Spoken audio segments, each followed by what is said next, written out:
Hey there, everybody. Thanks for joining me for another one-man review. Today I'm going to be looking at a very special add-on to the Terry and the Pirates Volume 2 and 3 collections that just came out from Clover Press. Clover Press is a boutique publisher put together by Ted Adams, who's one of the founders of IDW. Ted's an amazing guy. He's been extremely supportive to Sean and myself the entire way through Strange Death of Alex Raymond, getting that made. Like, that book wouldn't have been made without Ted Adams advocating for Dave for that book at IDW. And he's now left IDW and is doing his own thing. One of the coolest things they're doing is a real nice library deluxe edition reprint of Terry and the Pirates. I reviewed the first volume of that. Number 1 and number 13. Number 13 is like a bit of history. It's like a history book about the history of Terry and the Pirates and Milton Caniff. So that was really cool. I don't think volume 2 and 3 need their own review. Like, go watch the volume 1 review that I did, and you'll get a sense of like the quality of the product. It's really beautiful. But I didn't know this was coming with it. When I unpacked my volume 2 and 3 books today, I found this in there, which is a special 16-page comic section, which is nice. It's like really big, like an old newspaper.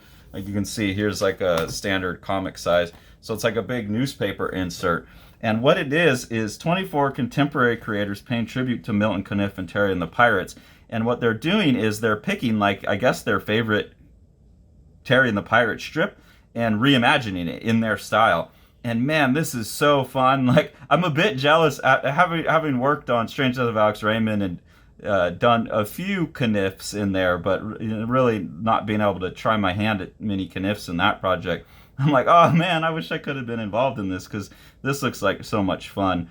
But I think these people all have more established styles that they're applying on top of it, whereas I probably would have just done a straight clean up, touch up, because Clover Press, they're working with the best resources they have, but a lot of times they still don't have access to the original art, so the reproduction's not as great. So it would have been fun to do like a cleanup job on a poorly reproduced piece like we were doing for Strange Death of Alex Raymond. But anyways, going through, you can see here's the original strip by Milton Caniff, and then this is by Francois Avril. So this is, a lot of these are artists I'm unfamiliar with because they're probably in the European market and probably haven't had things translated. But man, it looks like some cool stuff. So there's a lot of names I'm going to be Instagramming up on here. Here's one by Serge Clerc. Really like how he kind of extra cartooned that. It's really fun to compare how they handle it, because they're taking the composition. The really fun thing is, I was doing this with Rip Kirby just for fun, but I was trying to figure out if Michael DeForge had redrawn a Rip Kirby strip. So I really wish that there was a Michael DeForge one in here, because that would have been fun to see how he translated it if I got close with my guesses. Here's two. I don't think these are based on anything, but a Butch Geist and a Philippe Gockler. These just look like pinups. Butch Geist one's cool. Cool logo here. Don't know this artist, but it's a really nice watercolor look. Here's another recreation one by Hartley Lynn. And here you can see, the fairly poor reproduction, just because that is the best source that they have. They're not just doing a bad job. It's just the resources aren't there. And then like a more cleaned up version of a lot of the same type of marks. Not the exact same image, but that's cool. Here you have a Howard Chaykin. Yeah, and here on the back, wait, no, you don't see it.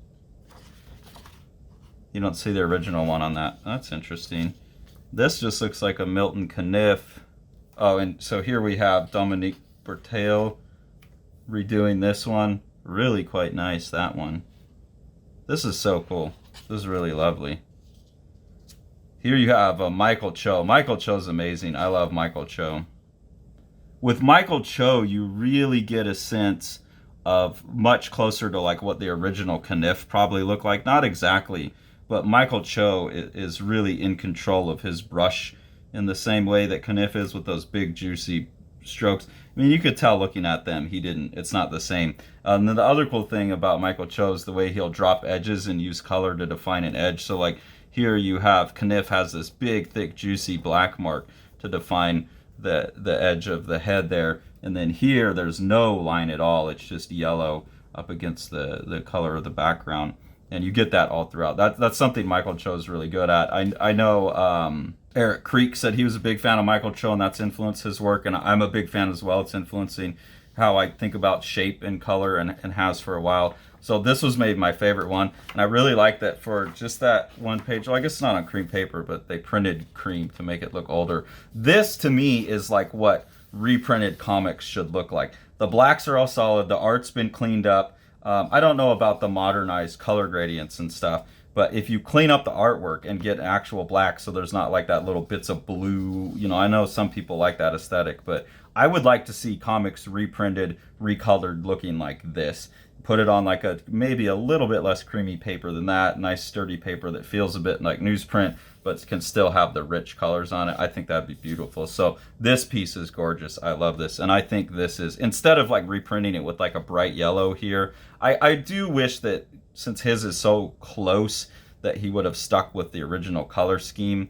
But again, these are artists making their own choices. I just think his is the most accurate to the original, so it would have been cool to see like a recolored version of it. This just looks like a couple strips here. Here you have one. This is another Francois Avril. I really love this. This has some of that chaos of the Raymond in it, and it's really fun to see the addition of like the furniture. Lustal, Jean-Michel Nicolette. So I guess they're just doing pinups of the characters. Here's another original Kniff spread and a recreation by Diana Tamblyn and colors by J-Bone. This is an interesting one because they've intentionally gone through and got the Ben Day dots in there very big for that old school feel, and they've also intentionally thickened up the line art. It looks like it was scanned and then over thickened, or it was just drawn overly clunky. And that's interesting to see next to this, which is actually a really cleanly reproduced Sunday strip where most of the line art hasn't filled in, and the colors actually look kind of painted and subtle. I can see the Ben Day dots on here, but they're not as big as on here. So it's interesting to see that they've actually overdone the look of poor reproduction with this one, as that becomes like a trend right now of people trying to make comics look like they used to. It's like people are pushing it, almost bigger dots and clunkier images. Like I said, I would like to see more of the coloring and aesthetic and matte reproduction, but cleaner colors, cleaner ink, stuff like that. So I think there's some in-between point that hopefully we're headed towards. Here's some more pinups. Charles Barbarian. I don't know a lot of these artists. Vince, never heard of that, but looks great. Walter Minnis. These people are all great. Nicholas de Cressy. That one's really cool. Here you have recreation by Bluch, which is awesome. I just saw that Bluch has a new book out in French. I was just translating, and I just grabbed a Bluch book from Second at Charles, so I'm looking forward to reading that. But man, I love his art, and it's cool to see him spice up the Kniff compositions a bit. Big piece by Trina Robbins, inked by Steve Leloa. Laurent Veron. That's really nice with these dry brush. That's a cool one. Miles Hyman. Floch. I don't know what that is. Laurent Veron again. Really like the cartooning on this. Ooh, and those juicy dry brush. Yeah, that's sexy. And then on the back we have another really nice one. This is another one that is like, if I had my druthers about how comics looked in print, this is a good example. So this is Lee Weeks, written and scripted by Bruce Canwell. And this is, there's kind of some animation cuts that I don't know you would see in old comics. But again, the really clean reproduction of the black and white line art, fairly simple flat colors on a matte paper. Everything's like just rich because of it. So this is really beautiful. And Lee Weeks is someone that I definitely think of as being in that like Raymond, Foster, Kniff tradition, just a little bit like looser and more modern, but really excited to see that because quite like Lee Weeks' work, and really like a lot of some of the what's going on with the colors, like colorizing a lot of the ink work, I think looks really sexy. So thank you very much, Clover Press. I didn't know that this was going to be coming with it. I think this is a fantastic idea. I'm really excited. I'm hoping that as this series continues, as each next 2 volumes comes out till they get up to volume 12, that there are more little goodies like this, because this is just a lot of fun. It's really cool, and it makes the whole project really special. So if you haven't yet, definitely, if you can afford it, I know it's expensive, definitely get these Terry and the Pirate books. I've got them on a subscription, so it's a little bit cheaper that way. And I'm not quite sure, but I think a lot of these extra goodies, some of them are subscription exclusive. I think. Don't hold me to that. But I definitely, if you can afford it, get on the subscription, because it's a very worthy project. And there's some really cool extras. I'm really looking to have time to dig into that history book as well. I've got 2 of those now. I got the 11 Rockets one and the Terry and the Pirates one that I'll get to some point in time. I'll have a vacation. But anyways, awesome thing. Had to share it. Absolutely in love with it. Got to try and figure out how to protect it. Hope you can get your own. If you enjoy what we're doing here on the channel, the best ways to support us are through our Patreon, where we have a couple different tiers that come with different benefits. We really appreciate that. That money helps us buy the books that we review. And then the most important thing is to support the mission of what Sean's doing with Living the Line Publishing. So we'll go ahead and take a look at a couple of the books that he's put out. The Eisner-nominated The Strange Death of Alex Raymond by Dave Sim and myself. This is a gorgeously illustrated and designed book. Dave doing most of the illustration. Amazing compositions throughout.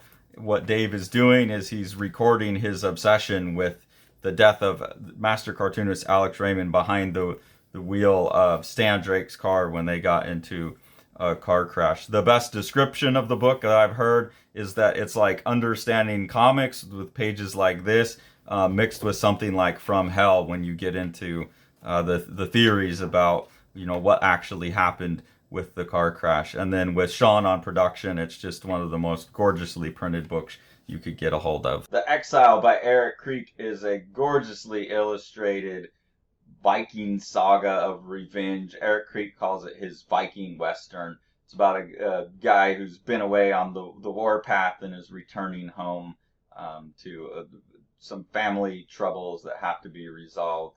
And this is told in just this amazing, like, kind of 3-color art style that looks like old woodblock cuts or something. It's absolutely gorgeous book that you've got to pick up. Thanks for following along. Take it away, Jack.